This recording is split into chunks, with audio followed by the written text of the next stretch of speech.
Hello friends, back to Bhavani lifestyle. எப்படி இருக்கீங்க? உங்கள் பிரேக்ஃபாஸ்ட் முடிஞ்சிட்டா? முடியலன்னா ஓடி எங்கள் வீட்டுக்கு வாங்கலேன். எல்லாம் சேர்ந்து உட்காந்து பெருசாக ஒன்றும் இல்லை, நம்மலாம் கிரீன் மூன் சுண்டல் சாப்பிட்லாம். யார் யாருக்கு சுண்டல் வகை பிடிக்கும் சொல்லுங்கள். எனக்கு ரொம்ப ரொம்ப பிடிக்கும் சுண்டல் வகை எல்லாமே.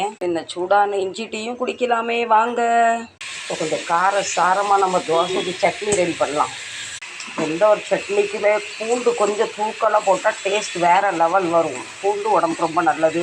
எங்கள் வீட்டில் இன்றைக்கி தோசை. உங்கள் வீட்டில் என்ன சொல்லுங்கள்? நம்ம சவுத் இண்டியன் இட்லி தோசை வந்து நம்ம மகாராஷ்டிராக்காரங்க ரொம்ப பிடிக்கும். எங்கள் பில்டிங்கில் என்றைக்கு வீட்டில் தோசை இட்லி இருக்கோ பக்கத்து வீட்டில் உள்ளவங்களாம் கேட்டு சாப்பிடுவாங்க.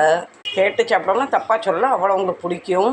அதே நேரத்தில் அவங்க பண்ணுற பூரன் புளி கரைஞ்சி அதெல்லாம் நம்ம வந்து கனவுல கூட பார்க்க முடியாது, அந்தளவு டேஸ்ட் பண்ணுவாங்க. நமக்கெல்லாம் வராது சுட்டு போட்டாலும்.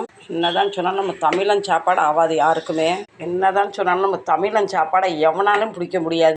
ஆனால் எனக்கு பிடிச்சது நம்ம